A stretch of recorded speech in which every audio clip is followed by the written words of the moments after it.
এখানে থাকা যাবে না, এখানে থাকা যাবে না।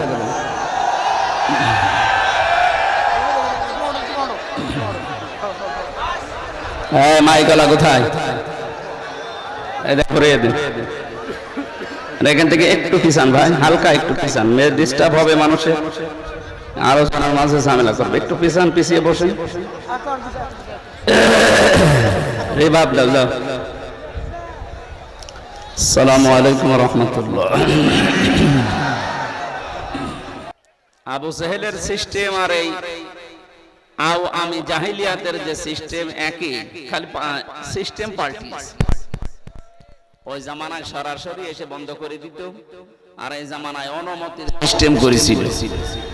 এই জমিন বানিয়েছেন যিনি, কথা চলবে তার, অনুমতি নেওয়া লাগবে তোমার মতো পাগলের কাছে। হ্যাঁ, এটা কি মগের মূল্য পেয়েছে? তারপরও এটা যদি সিঙ্গাপুর হতো আমরা মেনে নিতাম। ৯৬% মুসলমান এখানে, আর সিঙ্গাপুরে ৯৬% অন্য জাতি, ৫% মাত্র হয়তো ৪-৫% মুসলমান বাস করে। কিছুদিন আগে আমি ওখানে ছিলাম। তারপরও ওখানে কোরআনের কথা বলতে গেলে আমাদের যে ১৪ জায়গায় অনুমতি নেওয়া লাগতো, এই সিস্টেম না। এমনিতে আপনি লোকাল প্রশাসন যারা আছে তাদেরকে জানাবেন যেন বিশৃঙ্খলা না হয়, কিন্তু আমাদেরটা বিশৃঙ্খলার জন্য না, এরা এমন কায়দা করেছিল যেন কোরআন প্রচার না হয়। যদি বিশৃঙ্খলার জন্য আপনি অনুমতির ব্যবস্থা করতেন, এখন তো কোনো জায়গায় অনুমতি নেওয়া লাগে না, কোনো জায়গায় বিশৃঙ্খলা হয়, তার মানে ওরা জাতে মাতাল ছিল, তাহলে ঠিক ছিল। সুতরাং কোরআন শুনলেই যারা বাধা দেয়, এরা ১ নম্বরে, এরা শ্রোতা হিসাবে কোরআনে কারিমের ঘোষণা, তারা কাফের। কাফের মরে গেলে জানাজা হয়, কবরে দেয়। ১৫.৫ বছরে যারা কোরআন বাধা দিয়েছেন, আপনি কোরআনের ভাষায় কাফের, আপনি মারা গেলে জানাজা দেওয়া, কবরে দেওয়া আমার মনে হয় বেকার, কোনো লাভ হয়নি। কথাটা একটু শক্ত হয়ে গেল, তারপরও বলার দরকার বললাম। সূরা হামিম সিজদা ২৬ নম্বর আয়াত। وقال الذين كفروا لا تسمعوا لهذا القرآن والغوا فيه لعلكم تغلبون। এই আয়াতে আল্লাহ দলিল দিয়েছেন যে কাফেররা সব চলতে দিত, শুধু কোরআনে কারিমের আওয়াজ বন্ধ করে দিত। কারণ ওই জামানায় আবু জেহেল ভালোভাবে বুঝেছিল যে আমি যে চেয়ারে বসে আছি, এ চেয়ার তো বৈধ চেয়ার না, এ তো অবৈধ চেয়ার। কথা বলেন না কেন? আমার মনে হয় ২০০৫-২৪ সালের ৫ আগস্টের আগ পর্যন্ত যারা ছিল তারা খুব ভালোভাবে জানতেন যে আমরা যে চেয়ারে আছি এটা তো বৈধ চেয়ার না, অবৈধ চেয়ার। যদিও আপনি সারা পৃথিবীর মানুষকে ধোঁকা দিয়ে বোকা বানিয়ে এটা জানাচ্ছিলেন যে আমরা বৈধ ছিলাম, এখনো পর্যন্ত বিদেশি বাবুদের কাছে কথা ছড়ানো হচ্ছে যে আমরা নির্বাচিত ছিলাম, আমাদেরকে উৎখাত করা হয়েছে। এটা দাহা মিথ্যা কথা। নির্বাচিত হওয়া লাগে যে পদ্ধতিতে, তার নাম নির্বাচন। তার নাম কি? এই ১৫.৫ বছরে দেশে নির্বাচন হয়েছে। যদি কুকুরকেও জিজ্ঞাসা করেন, কুকুরও বলবে না, হয়নি। শয়তানকে জিজ্ঞাসা করলে সেও বলবে একটা কথা বললে,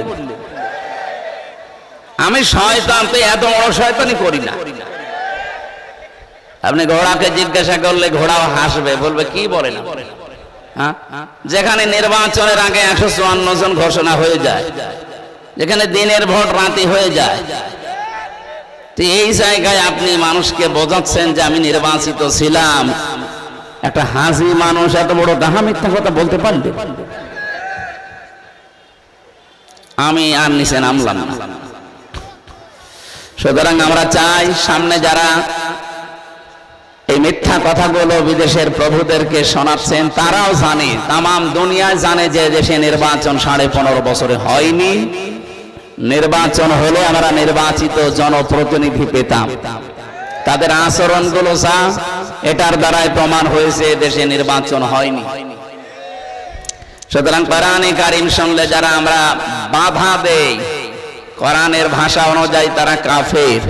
এখানে ওই শ্রোতা নেই না, এখানে নেই। এখন দ্বিতীয় নম্বরে কোরআনে কারিম শুনতে আসে, বিশ্বাস করে, এ কথাও জানে যে হামজা বলবে ও বাবার কথা বলবে না, কোরআন থেকেই বলবে। কিন্তু وَإِذَا قِيلَ لَهُمْ تَعَالَوْا إِلَى مَا أَنزَلَ اللَّهُ وَإِلَى الرَّسُولِ رَأَيْتَ الْمُنَافِقِينَ يَصُدُّونَ عَنكَ صُدُودًا। সূরা নিসার 61 নম্বর আয়াতে আল্লাহ জানিয়েছেন, নবী আপনি যখন বলবেন আসো আল্লাহর বিধানের দিকে আসো, রাসূলের আদর্শের দিকে আসো, নবী আপনি নিজেই দেখতে পাবেন রাইতাল মুনাফিকিনা ইয়াসুদ্দুনা আনকা সুদুদা, ওরা আসবে, বিশ্বাস করবে, শুনবেও, কিন্তু যখন দেখবে যে না এগুলো আমাদের বাস্তবের সাথে মিলছে না, আমাদের প্র্যাকটিক্যাল লাইফের সাথে মুহাম্মদুর রাসূলুল্লাহর কথা মেলে না, তখন আস্তে করে আপনার কাছ থেকে ওরা পেছন ফিরে কেটে পড়বে। এরা হচ্ছে নির্ভেজাল টাটকা মুনাফিক। আর আমার মনে হয় এইটা বাংলাদেশে আছে। কথা বলেন না কেন বললাম বলেন তো? নবীজি ইন্তেকালের আগে জানিয়েছেন পৃথিবীতে মুনাফিক তৈরি হবে শুধুমাত্র মুসলমানদের ভেতরে। মুসলমান, ইহুদি, খ্রিস্টান, বৌদ্ধ, হিন্দু, মাজুসি এদের ভেতরে তৈরি হয় না, কারণ ওরা সরাসরি কাফের। না মর্যাদা থাকতে পারে ইহুদি, খ্রিস্টান, বৌদ্ধ, হিন্দু, তাই কি সব ওরা কাফের, সব কি? আর মুনাফিক যেটা, এটা তৈরি হবে কিয়ামত পর্যন্ত শুধুমাত্র মুসলমানদের ভেতরে। এখন যদি ভাই আমারে জিজ্ঞাসা করে আমি খ্রিস্টান দেখবো, আপনি আমেরিকা যাবেন খালি খ্রিস্টান পাবেন। যদি বলে আমি বৌদ্ধ দেখবো, মায়ানমারে যান বৌদ্ধ পাবেন। বলে আমি ইহুদি দেখবো, ইসরায়েলে যান ইহুদি পাবেন। হিন্দু দেখবো, পাশের রাষ্ট্রে যান ভারতে হিন্দু পাবেন। উনি যদি বলে আমি মুনাফিক দেখবো, কে বাংলাদেশে পাঠাতে হবে, কারণ এদেশে 96% মুসলমান। এদেশে মুনাফিক থাকার সম্ভাবনা সবচাইতে বেশি। বলুন, আমাদের চিন্তা ভাবনা করার বিষয় হচ্ছে আমি আবার মুনাফিক হয়ে গেলাম না তো, মুনাফিকের কোন জার্ম আবার আমার ভেতরে চলে আসলো না তো, কারণ যেহেতু সম্ভাবনা বেশি আছে।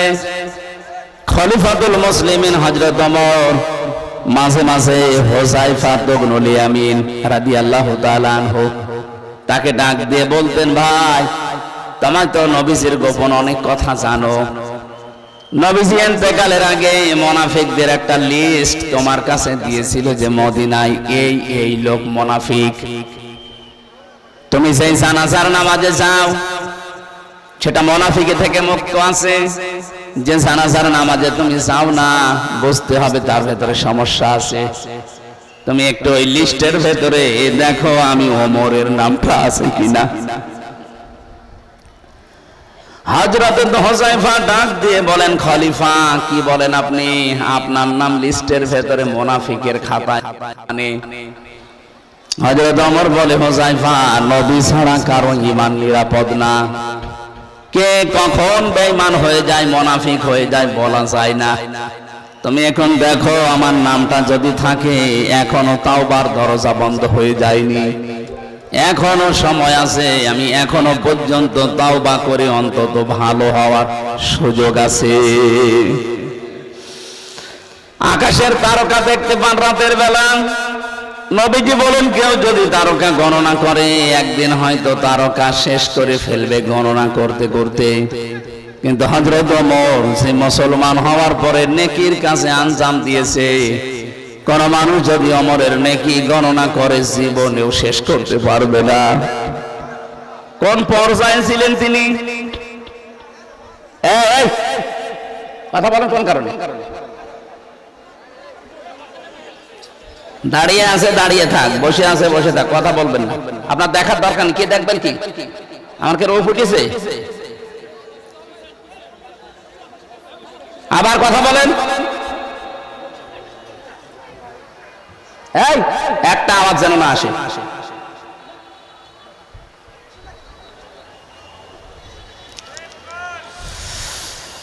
কুড়িগ্রামবাসী হাদিসটা শোনার পরে চিন্তা ভাবনা করা দরকার, তারপর চাই কোন জায়গায় ছিল আর আমি আছি কোন জায়গায়। জান্নাতের গ্যারান্টি যারা দুনিয়াতে পেয়েছে তার ভেতরে তিনি 2 নম্বরে। কোন রাস্তা দিয়ে হেঁটে গেলে শয়তান পর্যন্ত 40 দিন ওই রাস্তায় যেত না ভয়ে। কি ছিলেন বলেন তো তিনি? কিয়ামতের ভয় তার ভেতরে এমন ভাবে বদ্ধমূল হয়েছিল, তার জীবনীতে পেয়েছি। তিনি তার সন্তানটাকে মাদ্রাসায় দিয়েছিলেন। ওই সময় তিনি দেশের প্রেসিডেন্ট হযরত আব্দুল্লাহ বিন ওমর।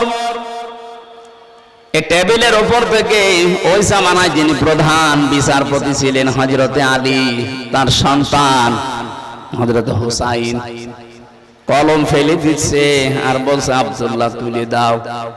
3 বার তুলে দেওয়ার পরে তিনি রেগে গেছেন।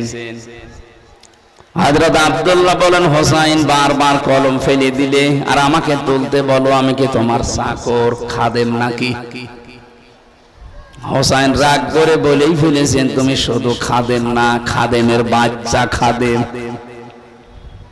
সাধারণ জেনারেল মানুষকে বললে সে রেগে যায়, আর উনি ওই সময় প্রেসিডেন্টের ছেলে। বাড়িতে যে বলছে আব্বা আমি আর মাদ্রাসায় যাব না, আমার ক্লাসমেট হুসাইন আমাকে গালি দিয়েছে, আমাকে না তোমাকেও ছোট করেছে আমার ছাত্রদের সামনে।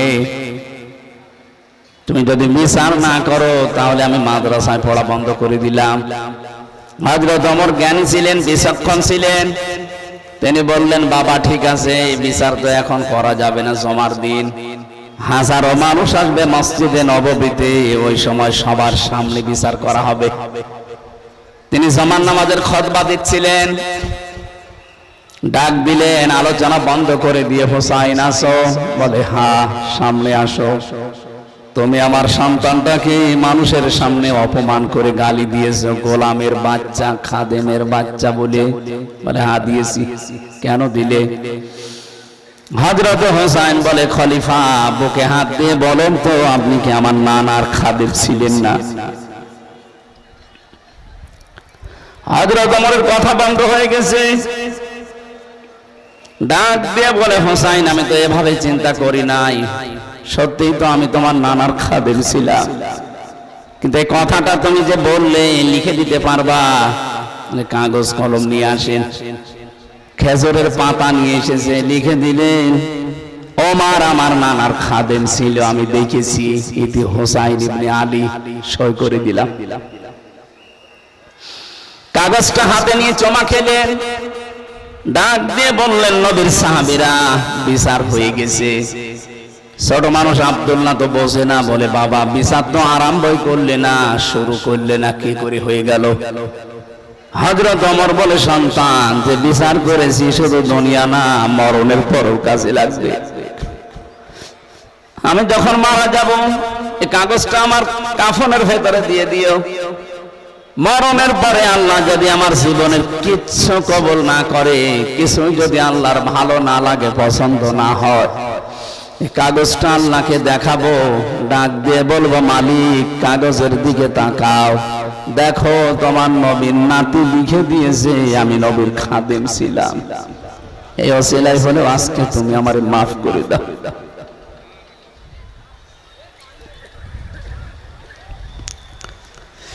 কি বলছিলাম বলেন তো? মুনাফিকের জাত যেহেতু মুসলমানদের ভেতরে তৈরি হয়, পাওয়া যায়, কি চিন্তা ছিল তার, এই পর্যায়ের মানুষ তারা। অথচ এখানে আমরা যারা আছি, যেহেতু মুসলমানদের ভেতরে মুনাফিক তৈরি হয়, আমরা যারা বসে আছি আমাদের ভেতরে মুনাফিকই থাকতে পারে না পারে না? আপনি এবার মিলাবেন, ইদা হাদ্দাসা কাযাবা ওয়া ইদা ওয়াদা আখলাফা ওয়া ইদা আতমিনা খান। নবীজি বলেন কথা বললেই যারা মিথ্যা কথা বলে। এই যে সারা বিশ্বের মোড়লদের কাছে আজ আপনি হাসি মানুষ হয়ে ছড়াচ্ছেন যে আমি নির্বাচিত ছিলাম, আমাকে উৎখাত করা হয়েছে, এটা ডাহা মিথ্যা কথা কিনা বলেন তো? আপনি নিজের কথায় তো নিজে মুনাফিক হয়ে যাচ্ছেন। অন্তত এই মিথ্যা কথা মরণের আগে আর বললেন না। ওয়াদা করলেই মানুষ খেলাফ করে। কি ওয়াদা করেছিলেন 15 বছরে? ক্ষমতায় যাওয়ার আগেই বলতেন, ক্ষমতা যদি আল্লাহ আমাদেরকে দেয় আমরা মদিনার সনদে দেশ চালাবো। দেশ আপনি চালিয়েছেন মদিনার সনদে না, মোদির সনদে। একটু পাল্টিয়ে ফেলেছি। কোথায় মদিনার সনদ আর কোথায় মোদির সনদ? আকাশ পাতাল পার্থক্য। এ পৃথিবীতে 6 জন মানুষ হত্যাকারীর তালিকায় আছে, তার ভেতরে মোদি একজন। আপনি ইন্টারনেট খোলেন, দেখবেন 6 জনের তালিকায় ওর নাম আছে। আপনি আর সনদ খুঁজে পেলেন না। মদিনার সনদ যদি নাও নিতেন, আফগানিস্তানের সনদ নিতে পারতেন। আপনি এমন মানুষের সনদ নিয়েছেন, মোদির সনদ। তার মতো নিজেও গণহত্যাকারী হিসাবে স্বীকৃতি পেয়ে গেছেন। 165টা মামলা তার বিরুদ্ধে। এখন আমার তো মনে হচ্ছে আমি 2টা মামলায় 3 বছর বিনা কারণে জেলে ছিলাম। ওনার 165টা মামলা, যদি এক মামলায় 1.5 বছর করেও জেল হয়, কব্বরে চলে যাওয়া লাগবে। জেলে দেখেছিলাম অনেকের মামলা, জিজ্ঞাসা করতাম ভাই কয়টা মামলা দিয়েছে? বিএনপির এক নেতা পেয়েছিলাম ওই বড়গোনার, বলছে বেশি না 313টা। মকিম গাজী এই লোকটার সাথে একদিন দেখা হলে বললাম ভাই কয় বছর জেল দিয়েছে? 160 বছর। 160 বছর আপনি বের হবেন? ও এখনো আশা করেছে হ্যাঁ বের হবে। এই যে লোকটা মারা গেল, শাহজাহান জাল্লাদ, 30 বছর পরে বের হয়েছিল। ওনারে প্রথম দিন আমার দেখা, কারাগারের প্রথমেই বললাম ভাই কে? বলে আমি সেই শাহজাহান জাল্লাদ। ওরে বাবা, কয় বছর জেল আপনার? 130 বছর। কয় বছর আছেন? ওই সময় বলছিল 27 বছর। 3 বছর পরে বের হবে, 30 বছর। একটা মানুষের 130 বছর, 160 বছর জেল। আমার তো মনে হচ্ছে গণহত্যার সাথে যারা জড়িত, আন্তর্জাতিক অপরাধ ট্রাইব্যুনাল অলরেডি গঠন হয়ে গেছে। যেটা ছিল ওইটাই নবায়ন করে এখন কাজ চালানো হচ্ছে। এক একটা মামলায় যদি ফাঁসি নাও হয়, 1.5 বছর করে তো জেল হবে। আমার মতো কথা বলছেন না? 165টা মামলায় কত হতে পারে বলেন তো? যা বয়স, কব্বরে যে আবার উঠবে, আবার জেলে যাবে, আবার উঠবে। ওয়াদা দিয়ে ঠিক রাখেননি। আমানত রাখলেই খেয়ানত করে। কি করেছেন বলেন? এ দেশটা এখন কত ঋণের বোঝা বহন করছে। বিশ্বনবী যেদিন নবুয়ত, ভালো করে শুনবেন, নবী যেদিন নবুয়ত পাওয়ার পরে আসলেন, খাদিজাকে বলেছিলেন জাম্মিলুনি জাম্মিলুনি ইয়া খাদিজা, আমারে ঢেকে দাও, আমি ভয় পেয়েছি, আমি আমার জীবনের উপরে আশঙ্কা করছি। হযরতে খাদিজা ওই দিন 5টা কথা নবীজিকে বলেছিলেন। দ্বিতীয় নম্বরের কথা ছিল, হে নবী আপনি ভয় পান কেন? কোনো ভয় নেই, ইন্নাকা লা তাসিলুর রহিমা, আপনি তো আত্মীয়তার সম্পর্ক ঠিক রাখেন। যাদের সাথে আত্মীয়তার সম্পর্ক আছে, রক্তের সম্পর্ক আছে, এগুলো আপনি ঠিক রাখেন, এগুলো আপনি কাট করেন না। তা আপনি ভয় পান কেন? পৃথিবীতে যারা মানুষের সম্পর্ক ঠিক রাখবে তাদের কোনো ভয় নেই।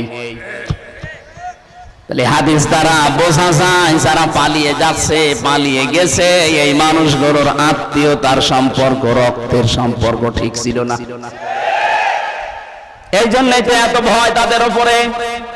ভয় পেয়ে পালিয়ে গিয়েছেন এই কারণে যে আপনার আত্মীয়তার সম্পর্কগুলো আপনি ঠিক রাখেননি। যদি ঠিক রাখতেন তাহলে পালিয়ে যেতেন না। আপনাদের রংপুর বিভাগের যেহেতু পুত্রবধূ, আপনারা হয়তো তার দেবর হন না শ্বশুর হন, কি অন্তত এই সম্পর্কটাও ঠিক রাখলো না, পালিয়ে চলে গেল। এখন দেবর গুলো, শ্বশুর গুলো সব এতিম হয়ে গেছে। আমি আর নামলাম না। 2 নাম্বারটা বলার জন্য আমি বলছিলাম খুব কড়া কথা এটা। তাহমিলুল কাল্লা, খাদিজাতুল কুবরা ডাক দিয়ে বলেন, স্বামী আমার আবুল কাসেম, ভয় পান কেন? কোনো ভয় নেই, কারণ আপনি মানুষের বোঝা বহন করেন। মানুষের বোঝা আপনি হালকা করে দেন, সে কষ্টের বোঝা হোক, দুঃখের বোঝা হোক, ঋণের বোঝা হোক। যারা মানুষের বোঝা হালকা করে, মানুষের বোঝা বহন করে, তাদের ভেতর থেকে ভয়, এটা আমার আল্লাহ নিজে দূর করে দেয়, কোনো ভয় নেই।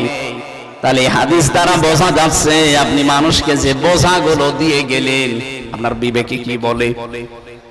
কোটি কোটি টাকা মারিং কাটিং করে বাইরের দেশে পাচার করেছেন, কেউ ছেলের নামে, কেউ মেয়ের নামে, কেউ বুবুর নামে, কেউ দলীয় নামে। এদেশে এখন এত ঋণ, কেউ যদি জন্ম নেয় তার মাথার উপরে 1 লাখ টাকার ঋণ। এই যে বিশাল বোঝা দিয়ে গেলেন, সবচাইতে বড় বোঝা, 2780 জন মানুষ এখনো পর্যন্ত হাসপাতালের বেডে কাতরাচ্ছে। তাদের কারো পা নেই, হাত নেই, চোখ নেই, অন্ডকোষ নেই। তারা এখন তার পরিবারের জন্য, সমাজের জন্য, এই দেশের জন্য বিশাল একটা বোঝা। এই কথা বলেন, এই বোঝা গেলেন। আপনি তো যাবেনই, কয়েকদিন আগে যদি যেতেন তাহলে এই বিশাল বোঝা এই দেশের মানুষের উপরে আসতো না। সুতরাং যারা মানুষের উপরে বোঝা দিয়ে যায়, এই মানুষগুলো নবীর উম্মত দাবি করতে পারে না। তাদের ভেতরে ভয়, ভয় এবং ভয় চেপে বসে। এই জন্যই তো এত ভয় পেয়েছেন, এখনো পর্যন্ত বের হওয়ার সাহস পাচ্ছেন না, কারণ ভয় এখনো চেপে আছে। না জানি আমার কারো সম্পর্ক নেই, বিশাল বোঝা দিয়ে আসলাম। চরিত্রের বোঝা বহন করার মতো যোগ্যতা আমাদের নেই। এখন যেগুলো ধরা পড়ছে দেখেন, প্রত্যেকের চরিত্র এত নিচে নামতে পারে, শয়তান পর্যন্ত এখন আফসোস করছে, আল্লাহ আমিও তো এত নিচে নামিনি। মুরব্বী মানুষ, 65 বছর, 70-80 বছর বয়স, ওর নাকি রাত 2টা পর্যন্ত শরীর টিপতে লাগতো নারীদেরকে। বলেন নাউজুবিল্লাহ।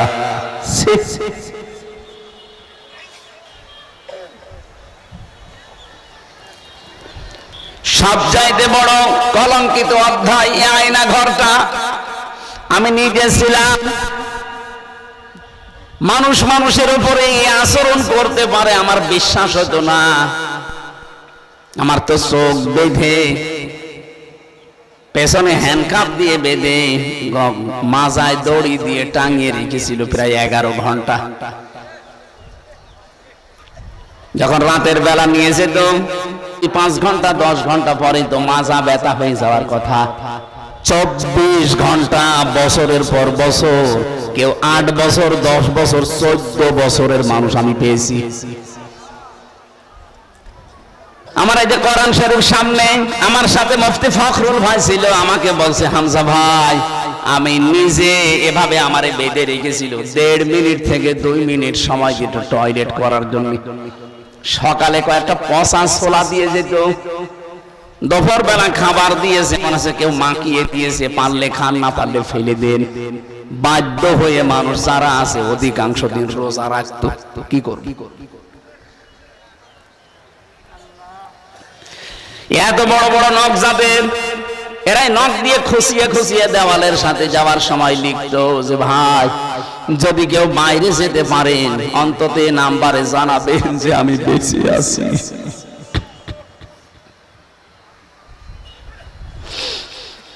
এখনো পর্যন্ত অনেকে জালেমের সাফাই দেয় যে কি করেছি মানে আপনি কি করবেন? আর পৃথিবীর ইতিহাস পাল্টিয়ে দিয়েছেন।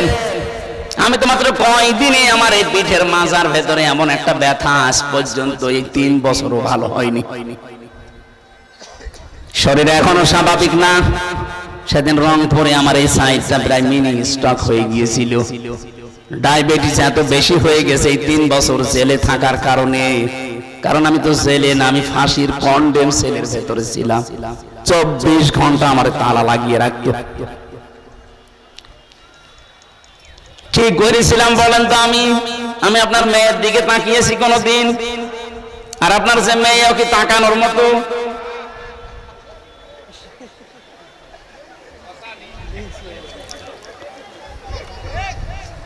শুধু কোরআনের কথাগুলো সহজ সরল ভাষায় যেই ফোর্সে আল্লাহ জানিয়েছে ওই ফোর্সে একটু বলতাম, এইটাই আমার অপরাধ।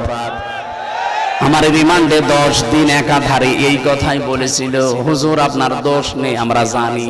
আরে শয়তান, জানিস তে আমারে ছেড়ে দে না, ওপরের নির্দেশ। আমরা যা বলতে বলছি এগুলো আপনি আকিজ গ্রুপের বিরুদ্ধে। আমি আকিজে চাকরি করতাম ওই সময়, আমি আকিজের খতিব ছিলাম। আকিজ গ্রুপের বিরুদ্ধে এই কথাগুলো, আর এই দেশের বিরুদ্ধে এই কথাগুলো আপনাকে বলা লাগবে? কি আশ্চর্য!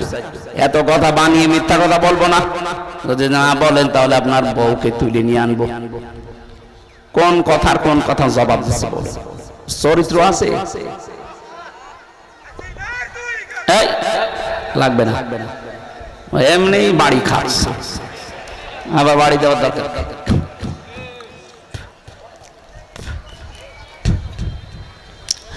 না, রংপুরবাসী আমার নিজের জীবনে যেহেতু ঘটে গেছে এই জন্য আমি সহ্যের বাইরে চলে যাই, মাঝে মাঝে বলতে হয়। অনেকে পর্যন্ত দেখি এখনো বলে কি হয়েছে এত যে ওনার দেশ থেকে চলে যাওয়া লাগলো। আরে ভাই, আপনি তো টের পাননি? আপনারা যদি এরকম 5 দিন রাখা যেত তখন টের পেতেন যে কি হয়েছে।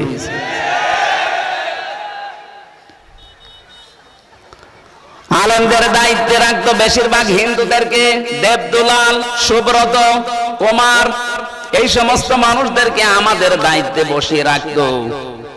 ও তো এমনি আল্লাহ রসুল বিশ্বাস করে না, ওর কাছে আলেম আর জালেম সব সমান। যদি কোনো মুসলমান দিত তারপরও তো কিছু সুখে সুখের কথা বলতে পারতাম। এদিকে 3.5 হাত, এদিকে 1.5 হাত, এতটুকু একটা ঘরের ভেতরে 24 ঘন্টা যদি তালাবদ্ধ করে রাখে মানুষ এমনি মরে যাবে। তারপরেও পাহারাদার গুলো যদি একটু ভালো হয় তাদের আচরণ, মুসলমান হলে তো কয়েকটা ভালো পেতাম।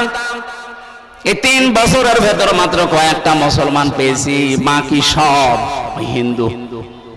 ওদেরকে আরো শিখিয়ে দিত যে এমামুল হক, আমির হামজা, সাকাওয়াত হোসেন রাজি, জামাত ইসলামের যিনি আমির এখন ডাক্তার শফিকুর রহমান, জামাতের সেক্রেটারি জেনারেল যিনি মিয়া গোলাম পরোয়ার, এদের সাথে এমন আচরণ করবা বাইরে যে যেন সব ভুলে যায়।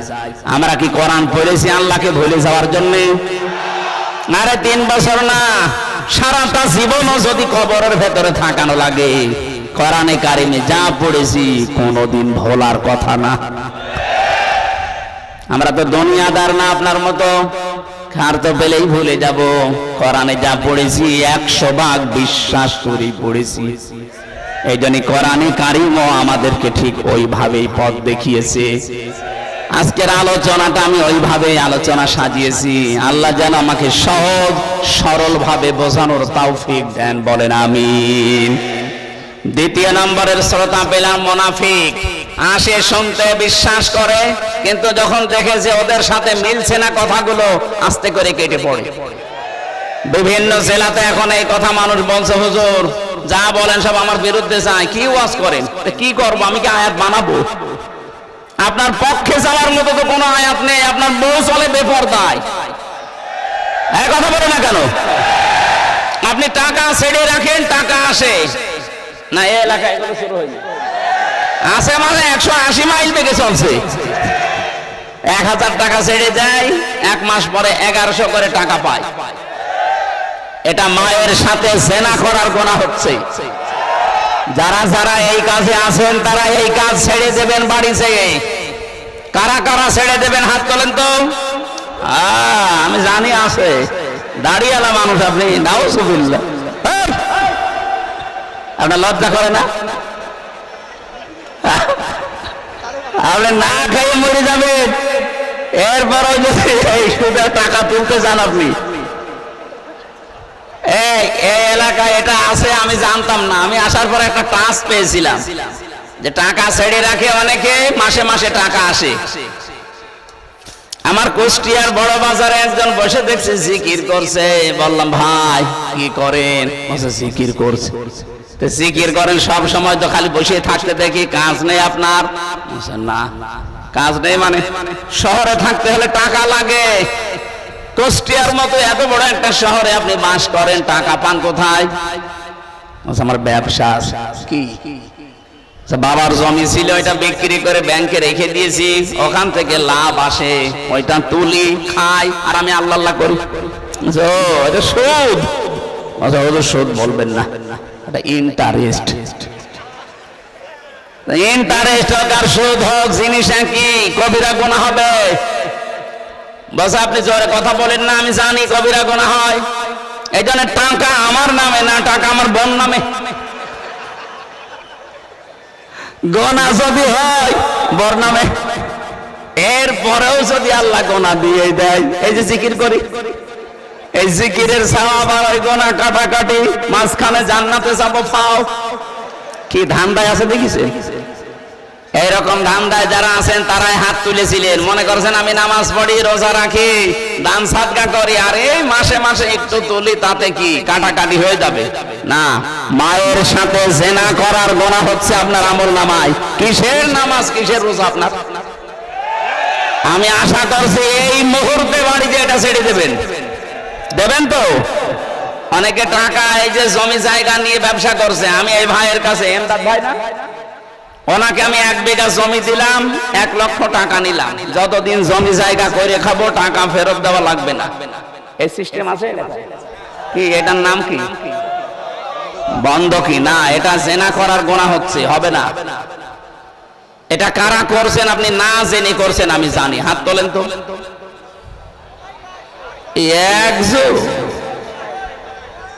না, যারা করছেন এটা 2টা পদ্ধতি আছে জায়েজ করা।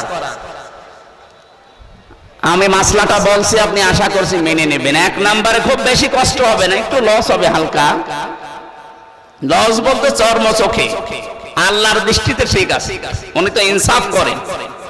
আপনি যতদিন এই জমিটা করে খাবেন ততদিন আপনি সরকারের খাজনা দেবেন, বছরে বছরে যেটা হয় আপনি দেবেন, যে করে খাচ্ছে। 2 নম্বরে যখন ওনাকে টাকা ফেরত দেব, 1 লাখে অন্তত 8 থেকে 10,000 টাকা কম নেওয়া লাগবে। আমি জানি এটা মানুষ করবে না, মানে পাগল জাতে মাতাল হলো তাহলে ঠিক আছে, একটু লস হয়ে যাবে।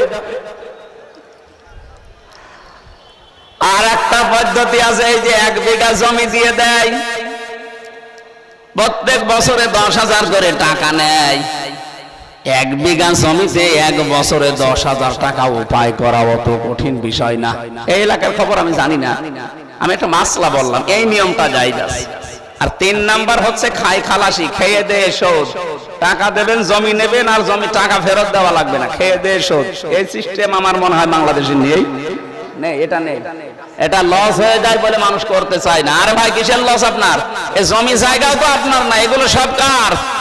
এই বিশ্বাস যতদিন আপনার ভেতরে পয়দা না হবে ততদিন দুনিয়ার মহব্বত যাবে না। বারবার আল্লাহ এইটাই স্মরণ করিয়েছে, লিল্লাহি মা ফিস সামাওয়াতি ওয়া মা ফিল আরদ। আসমান জমিনের একচ্ছত্র মালিকানা, আসল মালিক কে? আমার কাছে আছে, এটা আমানত। এটা কি আমানত? এখন আমি নিজের জিনিস মনে করি, এই কারণে গোনাগুলো আমরা ছাড়তে পারছি না। তারপর আমি বিশ্বাস করি যারা অন্তত মুসল্লি, যারা নামাজ কালাম পড়েন, তারা এটা ছেড়ে দেবেন।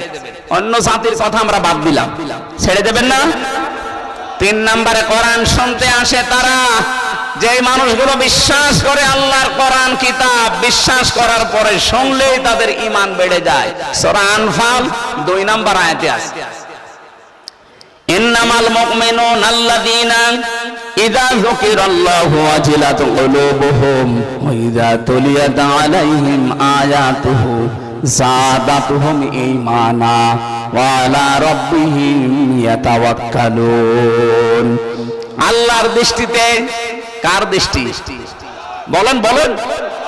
আল্লাহর দৃষ্টিতে সত্যিকারের মুমিন তো তারা, যে মানুষগুলো আল্লাহর নাম উচ্চারণ করলে কম্পন সৃষ্টি হয় তাদের হৃদয়ে, ভয়ে তারা আটকে ওঠে, আল্লাহর বিধানের কথা স্মরণ করিয়ে দিলে তারা ভয় পায়। আল্লাহর কথাগুলো যখন তাদের সামনে তেলাওয়াত করা হয়, মানুষগুলোর ঈমান আরো বেড়ে যায়। আর বাড়ি যাওয়ার সময় তারা সিদ্ধান্ত নিয়ে যায়, আল্লাহ ছাড়া কারো উপরে ভরসা করব না। 3 প্রকার শ্রোতার নাম বলছিলাম, এই 3 নাম্বারটা আমরা হতে চাই। আমরা প্রথমটাই নেই যারা কাফের, দ্বিতীয়টাই নেই যারা মুনাফিক, 3 নাম্বারটা হতে চাই যারা আল্লাহর দৃষ্টিতে মুমিন। আল্লাহ কবুল করেন, বলেন আমিন। কোরআনে কারিমে ছোট্ট একটা আয়াত পড়েছি, আল্লাহ পাক বলেন সূরা মারিজের ভেতরে, ইল্লাল মুসাল্লিন, শুধুমাত্র মুসল্লি বাদ দিয়ে। কি মুসল্লি বাদ দিয়ে কি? এই আয়াতের আগে আল্লাহ মানুষের তিনটা দর্শনীয় গুণ, নিন্দনীয় গুণ বর্ণনা করেছেন। আমরা যারা মানুষ মতবাচ্চে এখানে বিবেচিত হয়ে বসে আছি, দাঁড়িয়ে আছি, দেখেন তো আমাদের ভেতরে এই গুণ আছে কিনা। সূরা মারিজের 19, 20, 21 নম্বর আয়াত, ইন্নাল ইনসানা আজকে জুমার নামাজের দ্বিতীয় রাকাতে আয়াতগুলো আমি তেলাওয়াতকৃত আয়াত পড়েছিলাম। আমি মনে করেছি অধিকাংশ মানুষ পেছনে বোঝে নাই, এই জন্য ব্যাখ্যা করছি। হয়তো আলেম যারা তারা বুঝতে পারে, বাকিগুলো বোঝেননি। এখানে গুরুত্বপূর্ণ কিছু তথ্য আল্লাহ জানিয়েছেন। আমি কোরআনের ভেতরে সব চাইতে আশ্চর্য হয়েছে ইল্লাল মুসাল্লিন এই শব্দের ব্যাখ্যাটা পড়ে, যে আল্লাহ কি বলতে চায় আর আমরা আছি কোথায়। আল্লাহ পাক বলেন, অবশ্যই আমি মানুষকে বানিয়েছি হালুয়া। হালুয়া মানে এই যে কিছুক্ষণ আগে খেয়ে আসলাম ওইটা, হ্যাঁ, হালুয়া মানে অস্থির। মানুষকে আমি বানিয়েছি অস্থির করে, এই জন্য এক জায়গায় রাখলে মানুষ থাকতে পারে না। মানুষ বদ্ধ জায়গায় থাকতে চায় না। মানুষকে বানিয়েছে আমি অস্থির করে, সব সময় মানুষ ব্যস্ত, অস্থিরতা ওর ভেতরে কাজ করতে আছে। ইদা মাসাহু শাররু জাজুআ, মানুষকে যখন অকল্যাণ, কোন দুঃখ, বেদনা, কষ্ট এগুলো যখন ঘিরে ধরে, মানুষ তখন হতাশ হয়ে যায়, হায় হতাশ করে, তখন নিরাশ হয়ে পড়ে। কি হলো কি হলো? এই গুণগুলো আমাদের ভেতরে আছে না নেই? বলো।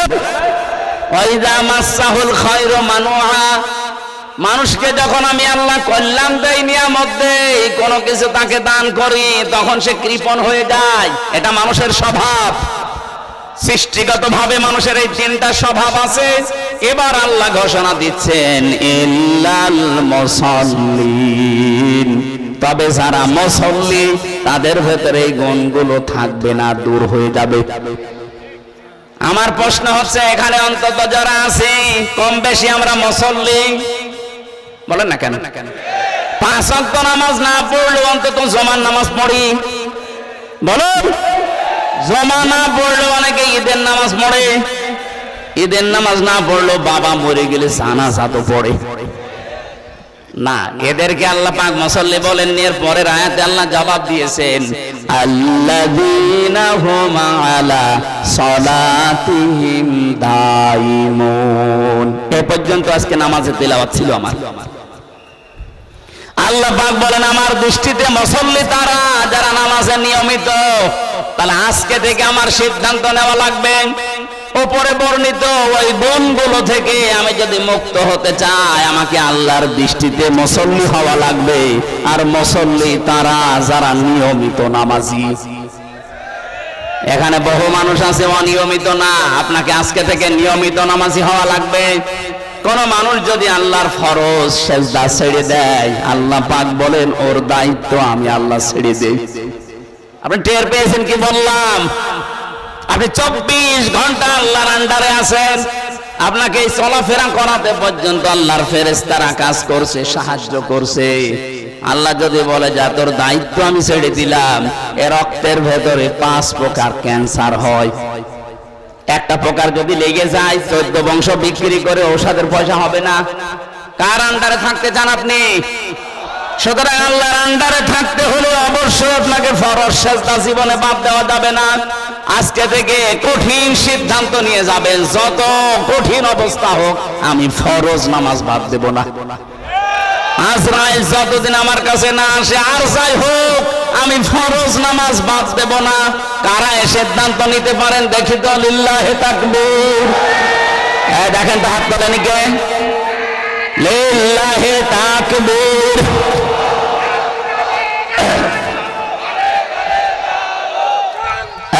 ঠিক আছে, আমার বোঝানো হয়ে গেছে, আলহামদুলিল্লাহ।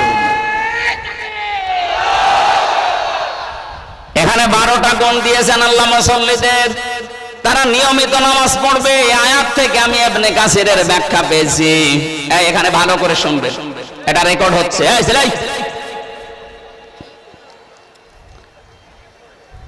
সেই বিশ্ববিদ্যালয়ের 16 সাল থেকে শুরু করে এই 24 সাল পর্যন্ত এই কয়েক বছরের মাত্র 3 বছর আমি জেলে ছিলাম। বাকি সময়টা কোরআনে কারিমের প্রচার দেশ বিদেশে আমি করেছি। এটা রেকর্ড করবেন ভালো করে। গুরুত্বপূর্ণ কয়েকটা কথা বলছি। আজকে থেকে আমি যতদিন বেঁচে আছি অন্তত কোরআনে কারিমের তাফসীর আকারে, যেহেতু আজকে জমার সময় আপনাদের ইমাম মনে হয় নাকি জানি না, উনি বলছিলেন, আমি নিজেও শুনেছি, আমাদের অভিভাবক যিনি আমিরে জামাত ডাক্তার শফিকুর রহমান হাফিজাহুল্লাহ, উনি জানিয়েছেন তাফসীর মাহফিলের ময়দানগুলোতে হেদায়েতমূলক কথা কোরআন দিয়ে হাদিস দিয়ে আখিরাত ভিত্তিক কথাগুলো তুলে ধরবেন, মানুষের চরিত্র যেন সংশোধন হয়। এখানে প্রচলিত যে রাজনৈতিক বিষয়গুলো আছে অ্যাভয়েড করবেন। আমি আজকে থেকে ওটা করার চেষ্টা চালাবো। যেহেতু এই মঞ্চে আমরা সবাই আসি সব ধরনের মানুষ, এখানে কোরআনের হেদায়েতমূলক কথাগুলো আজকে থেকে আমরা বলবো। কারণ হেদায়েত দেওয়ার একচ্ছত্র মালিকানা আল্লাহর, আমার হাতে নেই। এর ভেতরে যদি কোরআন আর হাদিসের রেফারেন্স গুলো দেখবেন, ইবনে কাসিরি আছে, মারিফুল কোরআনে আছে, ফি জিলালিল কোরআনে আছে, আর তাফহিমুল কোরআনে আছে। খুব বেশি আমি তাফসীর গুলো এগুলো থেকে রেফারেন্স দেই।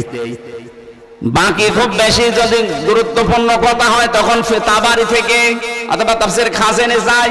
আমার অধিকাংশ কথাগুলো ইবনে কাসির অথবা মারিফুল কোরআন এই কেন্দ্রিক পাওয়া যাবে। দ্বিতীয় নম্বর, যে সমস্ত তথ্যগুলো বিভ্রাটের কারণে, আমি মিথ্যা বলি নাই, কিন্তু ভুল তথ্য গেছে জাতির কাছে, তার ভেতরে 16 সালে একবার গিয়েছিল, এই যে পরিমণির নানা বলে একটা তথ্য বলেছিলাম, এই যে শামীম আফজাল, এটা আমি একজনের কাছে শুনে বলেছিলাম, এটা ভুল হয়েছে, মিথ্যা না, এটা ভুল হয়েছে। এটার জন্য আমি ক্ষমা প্রার্থী জাতির কাছে, আপনারা মন থেকে আমারে মাফ করে দেবেন। এরকম কথা আমি আর সামনে অন্তত বলবো না। দ্বিতীয় নম্বরে, জাফরি ওস্তাদকে নিয়ে একটা কথা বলেছিলাম কিছু আলেমদের বক্তব্য শোনার কারণে, আমি এরকম কোনো কথা আর সামনে বলবো না। নির্ভরযোগ্য তথ্য না জেনে সেই কথা জাতির সামনে বলবো না। 3 নম্বরে, কয়েকদিন আগে বগুড়াতে এখন যিনি উপদেষ্টা হয়েছেন সরওয়ার মোস্তফা সরওয়ার ফারুকি, এনাকে আউট করে দিয়ে ওই জায়গায় আসিফ মাহতাব স্যারকে ইন করা হয়েছে। এই কথাটা আমাকে স্টেজে ওঠার আগে কয়েকজন হুজুর বলে দিয়েছিল, আমি নিজের থেকে বলি না। এখন যেহেতু শুনলাম পরে এসে, না, ওনারাও আন্দাজে বলিস। সুতরাং এখন থেকে কোরআন আর হাদিসের বাইরে জেনারেল কোনো কথা বললে আমি চিন্তা ভাবনা করি, অথেন্টিক তথ্য 100% নিশ্চিত না হয়ে বলবো না। যেগুলো বলি কোরআন হাদিসের রেফারেন্স দিয়ে হেদায়েতমূলক কথা বলার চেষ্টা চালাবো ইনশাআল্লাহ। 2 নম্বরের বিষয় হচ্ছে, আমার নাম নিয়ে জেল থেকে বের হওয়ার পর থেকে আরম্ভ হয়েছে, এখনো থামেনি একটা চক্র। এটা 018 এর পরে শেষে 16 এই নাম্বার দিয়ে বাংলাদেশের বিভিন্ন প্রান্ত থেকে ও বলে, আমি আমির হামজা বলছি, হুজুরের ডেট খালি আছে, আপনারা টাকা পাঠান, ডেট দিচ্ছি। এটা আমি ওপেন জানাচ্ছি, আমার দাওয়াত নিতে হলে আমাকে সরাসরি বাড়িতে যাবেন অথবা দেখবেন। উনি ভিডিও একটা কাটিং করেছে, কম্পিউটারের মাধ্যমে এডিটিং করে পেছনে সেট করে বলছে, এই দেখেন হুজুরের সাথে কথা বলে, আমার মুখ নড়ায় আর কিভাবে কি সিস্টেম করে মানুষকে শোনায়। এটা একটা চক্র আছে। আমি এটা থানাতে দিয়েছিলাম, এর নামে আমি ডায়েরিও করেছি। ওনারা বলছে হ্যাঁ পাওয়া গেছে, এর বাড়ি হচ্ছে কুমিল্লা জেলার মুরাদনগর, এর নাম নয়ন দাস, এটা হিন্দু মানুষ। কিছু মুসলমানদের সাথে মিল করে আমার নামে এই টাকাগুলো বাংলাদেশের 5,000, 10,000, 20,000 করে খাইতে আছে, আজকেও খেয়েছে। সেদিন খুলনাতে অধ্যাপক মিয়া গোলাম পরোয়ারের কাছে 50,000 টাকা খেয়েছে। ওই দিন ওনার মাহফিল আমার, আমি কুষ্টিয়া থেকে বের হওয়ার সময় বললাম, স্যার আমি বের হচ্ছি, অথচ ওই শয়তান কিভাবে কায়দা কৌশল করে ভিডিওটা ওনাকে দেখিয়ে বলছে, দেখেন হুজুর টাকা চাচ্ছে, টাকা দিন। উনি মনে করছে কি আশ্চর্য, আমির হামজা আমার কাছে 50,000 টাকা চাবে। ও আবার বলছে যে টাকা যদি না দেন আমি ঘুরে গেলাম, আমি আসলাম না। ও ভয়তে টাকা দিয়ে। পরে আমি যখন এসে পৌঁছালাম, বলছে টাকা পেয়েছেন, কিসের টাকা? এটা আপনি কথা বললেন। কয় আপনার সাথে তো আমি সেই বের হওয়ার সময় কথা বলেছি অডিও কলে। আচ্ছা না, আপনি ভিডিও কথা বললেন। এই চক্রটা এখনো কাজ করছে, আজকেও কুড়িগ্রাম থেকে টাকা নিয়েছে। সাবধান করছি, সারা বাংলাদেশে এটা যাতে রেকর্ড হচ্ছে, প্রচার করে দেবেন। এই চক্র যেন আর একটা টাকা কারো কাছে খেতে না পারে। আমার দাওয়াত নেওয়ার সময় 4 আনা পয়সাও কাউকে দেওয়া লাগবে না। যদি কেউ টাকা চায় ওরে বেঁধে রাখবেন, ওরে পিটিয়ে আমি নিজে ওই জায়গায় আদা মারা করে ফেলবো। এটা আমার দায়িত্ব, কোরআন প্রচার করা এটা আমার দায়িত্ব। আসার পরে যা করবেন ওটা আপনার দায়িত্ব। আমি 1 লাখ 2 লাখ 50,000 না হলে আসবো না, কোন কোন হুজুর বলেছে? যারা এগুলো করছে ওরা দুনিয়াদার, ওরা ব্যবসায়ী। আমি ব্যবসা করার জন্য দুনিয়াদার হয়ে আমি আখেরাত বিক্রি করার জন্য আসি না। আমি আর কয় বছরে নাই বাঁচবো, এখন আমার 33 বছর বয়স, খুব বেশি হলেও না আর 50 বছর। এরপরে তো আমার মাটির নিচে যাওয়া লাগবে। এই সম্পদগুলো রেখে আমি করবো কি? আমার তো ছেলে নেই, মেয়ে আছে 3টা, যা করবো কামাই, সব খাবে জামাই। ওই লোকের ছেলের জন্য আমি জাহান্নামে যাব?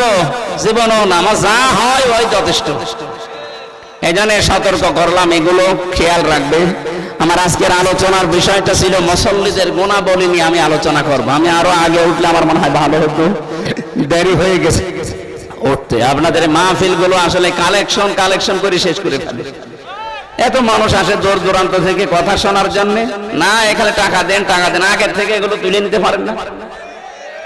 মাহফিল যারা দেবেন আগের থেকে 1-1.5 মাস আগে সব তুলে নেবেন। মাহফিলের দিন যেন খালি বক্তাকে 1-1.5 ঘন্টা কথা বলার জন্য দেবেন, যারা তাফসীর করতে পারে। তাই বলে আবার তাহেরি ভাইকে নিয়ে এসে ইয়ালি বাবা, কেল্লা বাবা, ফতে বাবা আরম্ভ করেন না।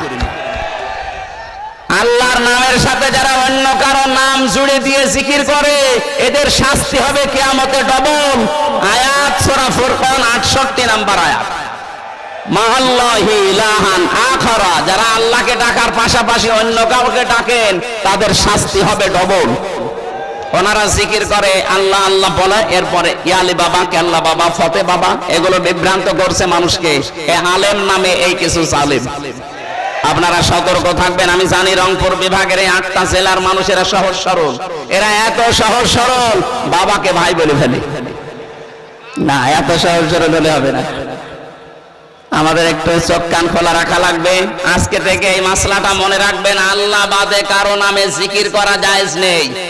কথা বলেন না কেন? এবং আল্লাহ ছাড়া অন্য কাউকে ক্ষমতার উৎস বিশ্বাস করা হারাম। অথচ এই দেশে বহু মানুষ এই বিশ্বাসে আছে। যারা আছেন তারা এক্ষুনি পাল্টাবেন, নয়তো আপনি মুশরিক। বাংলাদেশ জামাত ইসলামী তারা এই বিশ্বাসে বিশ্বাসী যে ক্ষমতার উৎস জনগণ নয়, ক্ষমতার উৎস আল্লাহ। এই জন্য জালেমরা তাদের নিবন্ধন পর্যন্ত বাতিল করে দিয়েছিল। আল্লাহ মনে হচ্ছে নিজে অ্যাকশন নিয়েছে, 5 দিনের মাথায় তাদেরকে নিষিদ্ধ করে দিয়েছে। তোমার বসে বসে কথা বোঝা গেছে না যায়নি? এই শিরিক বাংলাদেশে যাদের ভেতরে আছে, আমাদের অনেকের ভেতরে আছে, ক্ষমতার উৎস জনগণ না, এটা শিরিক। কারণ আল্লাহ যেটা পারে ওইটা অন্য কেউ পারে, বিশ্বাস করার নাম শিরিক। আর শিরিক যারা করে তারা মুশরিক। আর মুশরিক ছিল আবু জেহেল। আপনি আবু জেহেলের সাথে কিয়ামতে উঠবেন? আপনি চান মুসলমান নাম নিয়ে মুশরিক হয়ে কিয়ামতে উঠতে? সুতরাং এরকম কোন দলে যদি থাকেন, ওই দল আপনাকে পাল্টানো উচিত। ক্ষমতার উৎসকে এটা আমি বানালাম। সূরা বাকারার ভেতরে আছে, 2 নম্বর পারা 4 নম্বর পৃষ্ঠা 3 নম্বর লাইনে আছে, আন্নাল কুওয়াতা লিল্লাহি জামিআ, সব ক্ষমতার উৎসকে। আলা লাহুল খালকু ওয়াল আমরু, এই দুনিয়া বানিয়েছেন আল্লাহ, জমিনে আইনও চলবে আল্লাহ। আল্লাহর আইন বাদ দিয়ে অন্য কারো আইন যারা প্রতিষ্ঠার জন্য আন্দোলন করে, কোন মুসলমান ওই দলে থাকতে পারে না। এটা যদি রাজনীতি হয়, হ্যাঁ এটাই আমার রাজনীতি। আমি আল্লাহ ছাড়া কারো আইন মানি না, বিশ্বাসও করি না, কারণ প্রত্যেকের ভেতরে ভেজাল আছে। কথা বলেন না কেন? আমান আস্তাকু মিনাল্লাহি কিলা, আল্লাহর কথায় কোনো ভেজাল আছে? মুসল্লি হওয়ার 12টা গুণের প্রথম নাম্বার গুণ, মুসল্লিরা নিয়মিত হয়। যে কোনো কাজ করবেন নিয়মিত, তাহাজ্জুদ পড়লে নিয়মিত, জিকির করলে নিয়মিত, মা বাবার খেদমত করলে নিয়মিত।